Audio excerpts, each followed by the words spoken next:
Mulai ya. Bismillahirrahmanirrahim. Assalamualaikum warahmatullahi wabarakatuh. Pada kesempatan pagi hari ini saya berada di UPTD SD Negeri 119 Baru, di mana saya akan mewawancarai sekolah, salah satu di sekolah saya, di mana akan kami berdialog dan mewawancara sebagai bagian dari tugas demonstrasi seksual pada 3.1.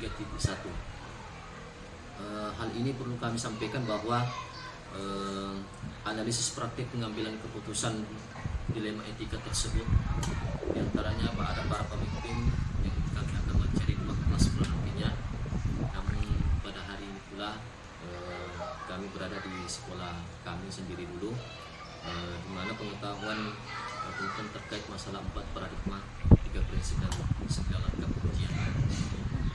Adapun 4 paradigma dalam pengambilan keputusan, di mana kami akan mencari terkait masalah situasi kondisi kasus yang pengalaman yang akan dihadapi oleh di sekolah.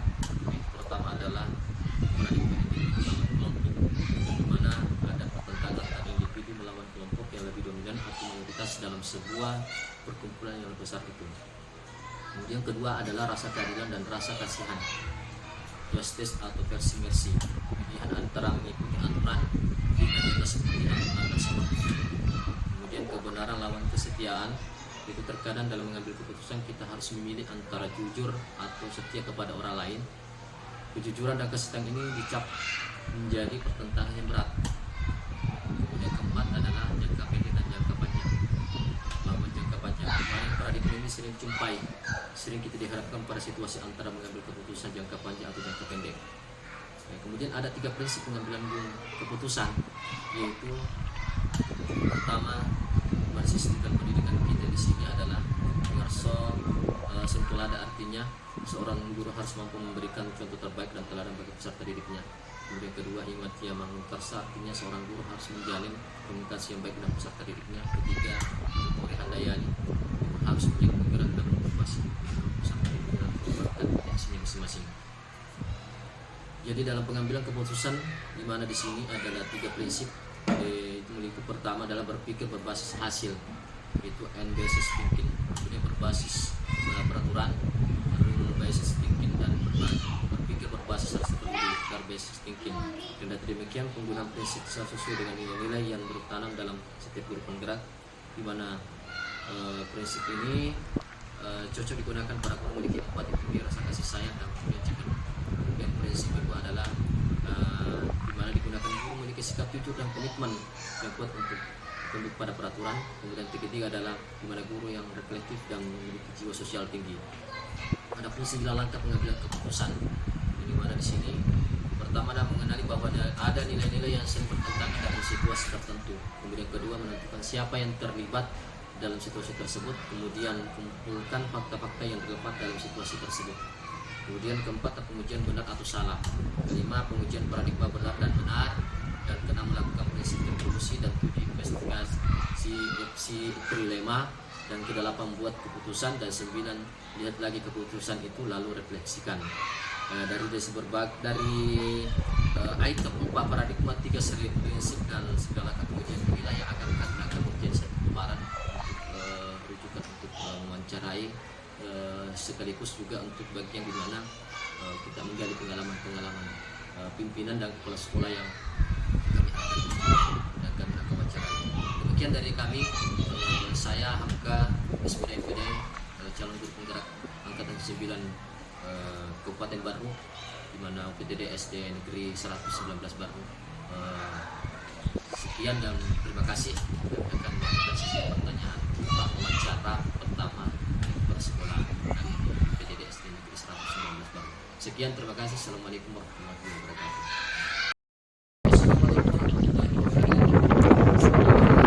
Kesempatan hari ini kami langsung berada di kantor kepala sekolah Dimana sesi pertanyaan di sini adalah di mana narasumber pengurus SPD kepala sekolah PDD SD Negeri 119 baru. Di mana sesi wawancara pertama kami akan menyampaikan bahwa kasus atau pengambilan keputusan yang selama ini biasa mereka lakukan terkait masalah di mana pada dilema etika. Dilema etika ini di mana pengambilan keputusannya ini ketika kelas. Salah satu bentuk di mana ini kita akan melakukan sebuah sesi pertanyaan ini terkait apa yang dialami selama sekolah ini. Yang pertama, Bu, Assalamualaikum, Bu. Maaf, Bu, saya meminta waktu tak. Kebetulan kami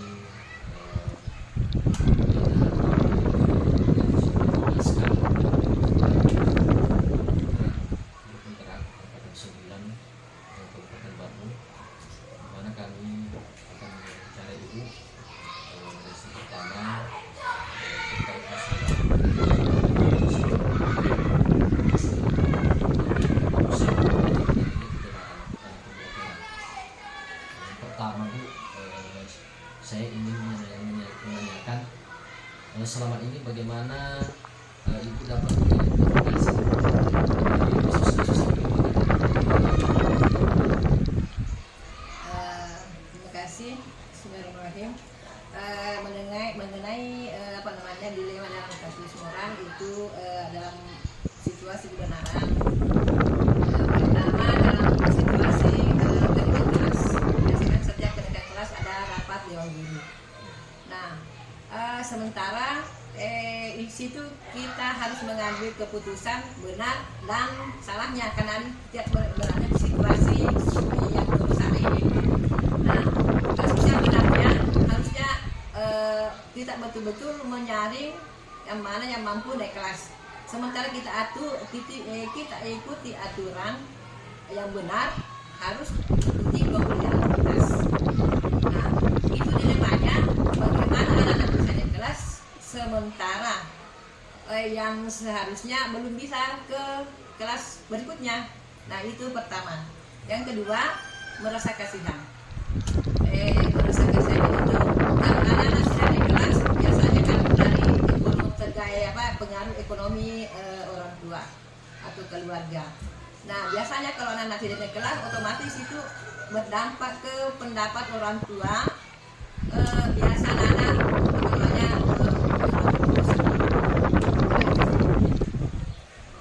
anak itu yang selama ini.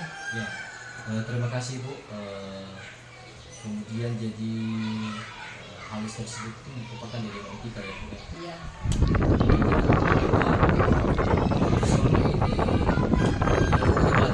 Menjalankan pengambilan keputusan di sekolah Ibu, terutama untuk kasus-kasus di mana ada dua kepentingan yang sama-sama benar atau sama-sama mengandung.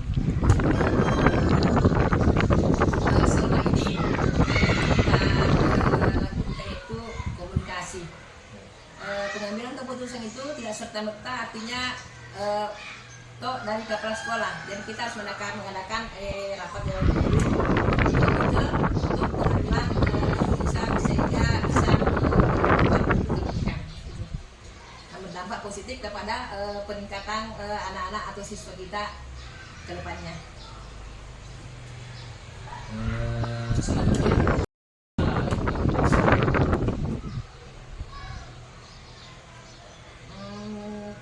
langkah-langkah atau prosedur seperti apa yang biasa Ibu lakukan selama ini, langkah-langkahnya yang dalam pengambilan keputusan?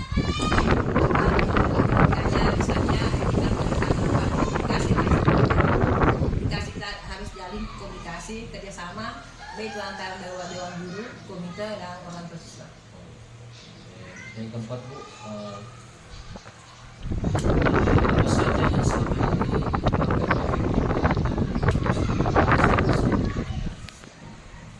yang dianggap efektif itu artinya jangan menyimpan masalah berlarut-larut. Iya, Jadi setiap ada masalah langsung dikomunikasikan dan menyelesaikan pada saat itu juga. Kemudian pertanyaan kelima Bu, hal-hal apa saja yang selama ini merupakan tantangan dalam pengambilan keputusan pada kasus-kasus di etika selama Ibu memimpin sekolah ini?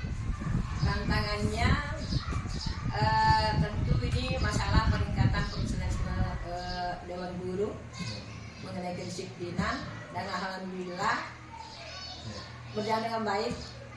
Terus dari orang tua siswa, kemudian yang berdampak ke siswa itu sendiri. Apakah Ibu memiliki sebuah tata kelola atau jadwal tertentu dalam sebuah penyelesaian kasus dilema etika? Apakah Ibu langsung menyelesaikan di tempat atau memiliki sebuah jadwal untuk menyelesaikannya? Bentuk atau prosedur seperti apa yang Ibu lakukan? Kalau adanya kasus-kasus begitu, biasanya kita tidak mempunyai jadwal. Jadi begitu ada masalah, harusnya diselesaikan saat itu juga supaya jangan berlarut-larut. Itu. Yang Ibu miliki selama ini ada maksudnya bentuk prosedurnya, artinya kita jadwal atau langsung selesaikan ya? Prosedur artinya tidak ada khusus ya? Tidak ada khusus. Ada masalah langsung menyelesaikan saat itu juga. Oke, terima kasih. Ketujuh, adakah seseorang atau faktor-faktor apa yang selama ini mempermudah atau membantu Ibu dalam pengambilan keputusan dalam kasus-kasus dilema etika? Maksudnya, adakah seseorang yang membantu Ibu dalam mengambil keputusan kasus dilema etika ini? Ada atau faktor-faktor apa yang selama ini mempermudah? Kalau di sekolah kan otomatis kan Dewan Guru. Dewan Guru. Karena artinya dalam mengambil keputusan itu harus kita intinya berbagai komunikasi untuk mengambil keputusan dengan Dewan Guru, sehingga terjadilah keputusan yang benar-benar yang bisa kita ambil. Oke, pertanyaan kami Ibu, dari semua hal yang telah disampaikan tadi Ibu, mulai dari rukun yang pertama sampai tadi yang ketujuh, pembelajaran apa yang dapat Ibu petik dan pengalaman Ibu mengambil keputusan di dalam etika selama dalam proses pengambilan keputusan yang biasa kita alami gitu, di dalam proses tugas di sekolah ini? Pertama, mengadakan komunikasi. Yang kedua, kerjasama, baik itu antar Dewan Guru, orang tua, komite, maupun siswa itu sendiri. Kemudian pengambilan keputusan itu artinya harus ada semacam rapat-rapat ya dengan bersama Dewan Guru maupun komite. Kemudian yang berikutnya artinya tegakkan jalin komunikasi yang baik, kerjasama yang baik, dengan rasa kekeluargaan ya, demi terciptanya tujuan kita ke depannya. Terima kasih Bu atas waktu dan kesempatan yang diberikan kepada kami.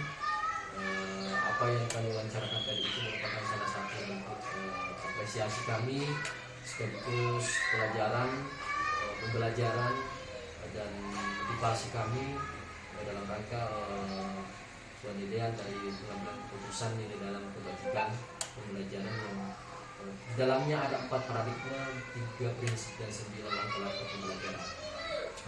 Oke lah Bu, dari sekian tadi ini kami mohon izin Bu, sekali lagi kami berterima kasih kepada Ibu berikan waktu dan doa untuk kami dalam sesi wawancara pertama. Sekian Bu, terima kasih. Assalamualaikum warahmatullahi wabarakatuh. Waalaikumsalam warahmatullahi wabarakatuh.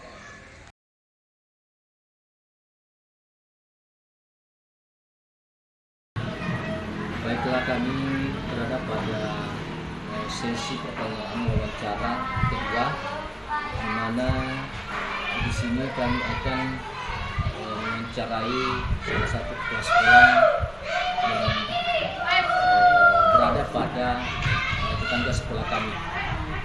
Kebetulan kami sudah berada di tempat ini, di mana kami akan dalam beberapa menit kemudian ke depan akan mencari dengan narasumber, yaitu Ibu Nikmat Halim SD, Kepala Sekolah UPTD SD Negeri 117 Batu, di mana Desa Waldo, Kecamatan Sokong Derajat, Kabupaten Batu.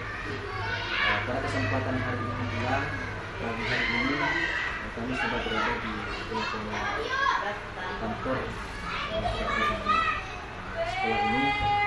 Insya Allah kami akan melanjutkan wawancara kedua setelah kami berada di sekolah sebelumnya. Baiklah, sebelum kami mulai, kami sangat terima kasih sebelumnya Ibu kepala sekolah SD 117 kami kembali sebuah rasa bahagia karena kita akan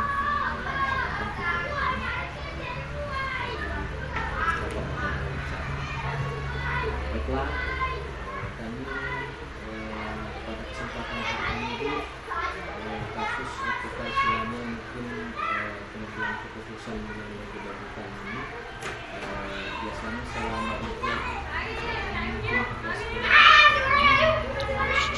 mungkin bisa sedikit ceritakan terkait situasi kondisi mungkin pada pengambilan keputusan terkait situasi di sekolah ini. Dari sebelum kami masuk ke pertanyaan, kita bisa menjelaskan sedikit studi kasusnya seperti itu. Terima kasih atas kesempatan yang diberikan. Terima kasih atas penunjukan saya sebagai kepala sekolah untuk diwawancarai terkait dengan masalah pengambilan keputusan. Jadi masalah yang pernah yang kita hadapi dalam suatu pengambilan keputusan itu harus kita musyawarahkan. Kita harus musyawarahkan dengan rekan-rekan guru agar dalam pengambilan keputusan tersebut dapat menghasilkan yang keputusan yang terbaik. Kasus-kasus yang merupakan identiti keakutan terakhir. Jadi saya sebagai kepala sekolah di UPTD 117 ini pernah mengalami dilema.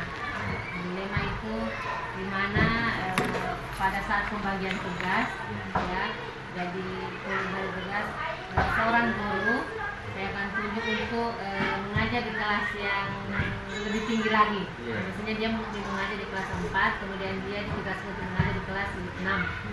Jadi dilemanya guru tersebut akhirnya tidak langsung menerima bahwa dia dipindahkan di kelas atau ditugaskan di kelas lebih tinggi. Karena mengapa?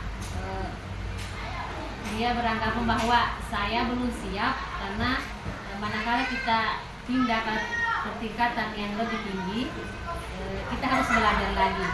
Kita harus mempersiapkan administrasi, apakah PPP, apakah mau belajar, jadi dan sebagainya, sehingga dia berusaha untuk bagaimana supaya tidak menerima hal tersebut. Jadi mempertimbangkan dulu apakah dia bisa dan bagaimana dia berpikir bahwa bagaimana saya menghadapi siswa yang memiliki karakter yang bervariasi.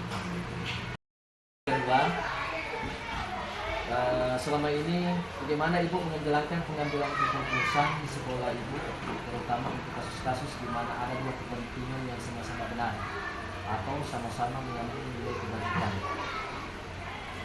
Maksudnya pengambilan keputusan, ya, di mana ada dua kepentingan yang sama-sama benar atau sama-sama mengambil nilai kebaikan. Jadi misalnya kalau saya sebagai kepala sekolah mengambil memutuskan tentang bagaimana mengambil keputusan. Jadi saya bisa bekerja sama atau dengan sebelum saya mengambil memutuskan, saya juga memanggil rekan-rekan guru ya, untuk bagaimana kita berkomunikasi, saling memberikan pendapat, saling mengeluarkan pendapat sehingga kita bisa terima semuanya bersama-sama. Ibu, pertanyaan ketiga, langkah-langkah atau prosedur seperti apa yang biasa Ibu lakukan sama langkah-langkahnya, atau ada nggak prosedur yang Ibu biasa lakukan? Langkah pertama kita dulu mengevaluasi bagaimana masalah tersebut. Nah, kemudian kita merencanakan bagaimana cara penyelesaian masalah tersebut. Kemudian kita menentukan waktu dan tempat di mana kita membicarakan atau memusyawarahkan kegiatan tersebut sehingga kita bisa menyelesaikan permasalahan tersebut dengan bertanduk. Iya, ada urutan. Iya, ada. Bisa kita lakukan. Yang pertama kita mengevaluasi dulu, kemudian merencanakan bagaimana perencanaannya dan selanjutnya tindak lanjutnya bagaimana. Harus ada itu proses. Iya, itu proses. Selanjutnya Ibu. Dan prosesnya itu langsung diselesaikan pada saat tersebut. Ya. Pertanyaan keempat Bu, hal-hal apa saja yang selama ini Ibu anggap efektif dalam mengambil keputusan pada kasus-kasus kita? Hal-hal apa saja yang selama ini Ibu anggap efektif Pak, misalnya dalam pengambilan keputusan pada kasus. Yang paling efektif itu ya jadi harus diselesaikan langsung. Oh, begitu. Ya, harus diselesaikan langsung supaya larut ya Bu. iya, dan bisa kita Apa besoknya lah baru dilakukan atau bagaimana? sebaiknya jadi kalau sebaiknya kita selesaikan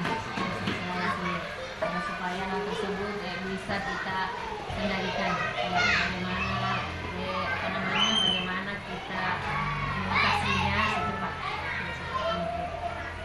Terima kasih. Lanjut selanjutnya Bu, pertanyaan kedua, hal-hal apa saja yang selama ini merupakan tantangan dalam pengambilan keputusan pada kasus-kasus sebelumnya kita selama Ibu? Tantangan yang biasa kita hadapi biasa masalah waktunya ya, itu bagaimana kita mengadakan musyawarah, kemudian tantangannya bagaimana kita menjelaskan atau menyelesaikan hal tersebut sehingga kita bisa mendapatkan keputusan yang sebaik mungkin. Biasa Bu ya. Ya, atas pertanyaan ke-6 Bu, apakah Ibu memiliki sebuah tata kelola atau jadwal tertentu dalam sebuah penyelesaian kasus penyidikan? Apakah Ibu langsung menyelesaikan di tempat atau memiliki sebuah jadwal untuk menyelesaikan bentuk atau prosedur seperti apa yang dilakukan?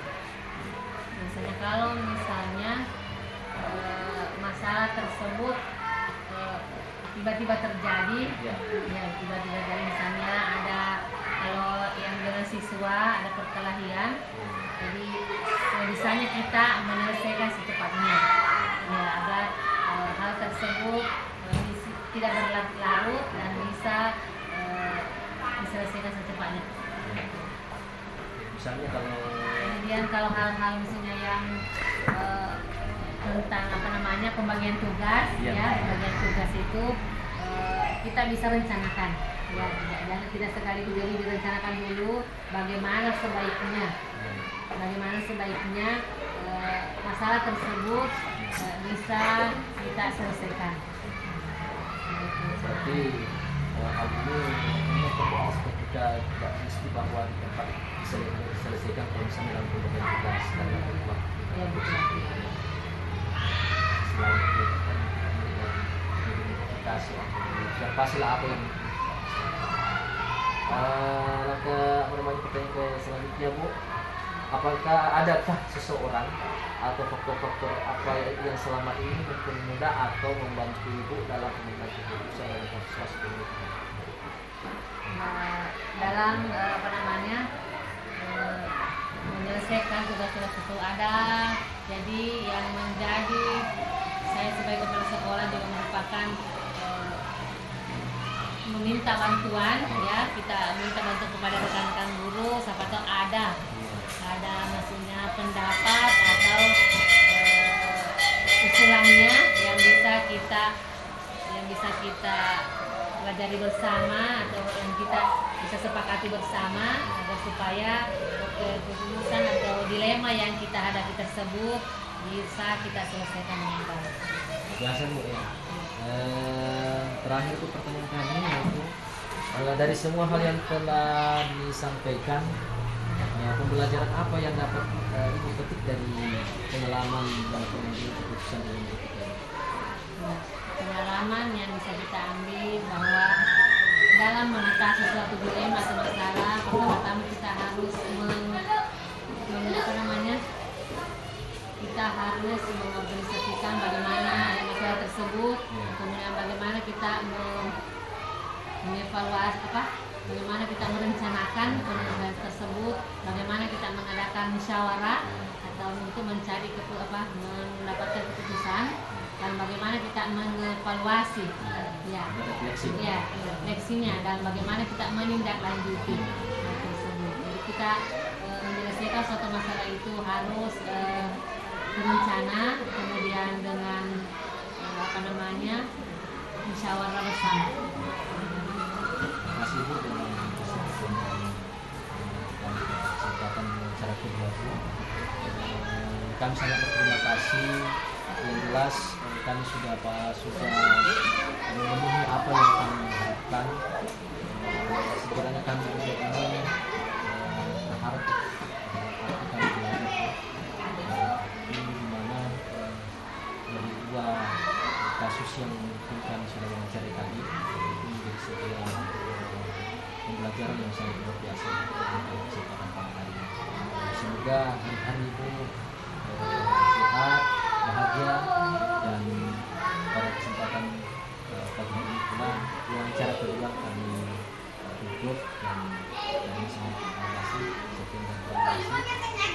Itu yang sangat-sangat pada timur dan waktu itu kami minta yang sedikit sehingga aktivitas mungkin di sekolah Ibu terganggu dengan keberadaan kami. Terima kasih dari